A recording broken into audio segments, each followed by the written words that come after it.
二斤經點心，Hello，我係麥 Sir。咁我今日就想同大家分享一下一個比較基本嘅英文知識，就係加 ER 嘅時候咧，有啲亂嘅情況出現，有啲學生咧簡直覺得迷茫。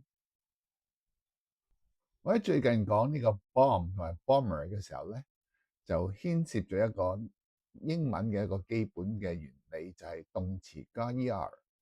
動詞加咗 ER 咧，就好多時就講到做呢個動作嘅人或者用嘅器具，好似 bomb 本來就解炸或者炸彈啦，bomber 就係將啲炸彈投放嘅一啲機器，咁就叫 bomber。動詞加 ER 變成做呢個動作嘅人或者做呢個動作嘅器具咧，係好多同學都知道嘅。譬如舉個例子，有 dream maker、dream catcher、rice cooker、washer、can opener、cleaner，等等。講到 cleaner 嘅時候咧，有啲人就會問，其實 cleaner 係咪都係解更加乾淨嘅意思啊？你哋講得啱，其實 clean 咧可以係動詞，其實佢亦都係形容詞嚟㗎，佢有雙重身份，所以 cleaner 咧亦都有雙重意思。clean 除咗解乾淨，除咗解清潔一啲嘢，整乾淨一啲嘢，亦都本身係解乾淨同埋清潔。所以 cleaner 咧，亦都係可以解更清潔、更乾淨嘅。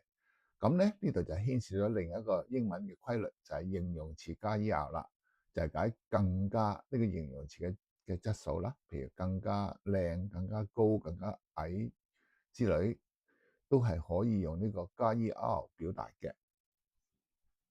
形容詞加上 er 咧，就變成更加咁嘅意思。譬如大 big 就變咗 bigger，小 small 變咗 smaller，快 fast 變咗 faster，slow 慢就變咗 slower，high 高就變咗 higher，pretty 漂亮就變咗 prettier 更加漂亮，ugly 就係醜陋 ，uglier 就係更加醜陋啦。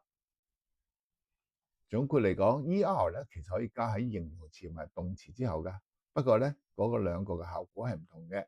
加喺動詞之後咧，就變咗有呢個功能嘅器具或者人員；而加形容詞之後咧，就自己嘅形容詞嗰個質素咧就更加強一點啦。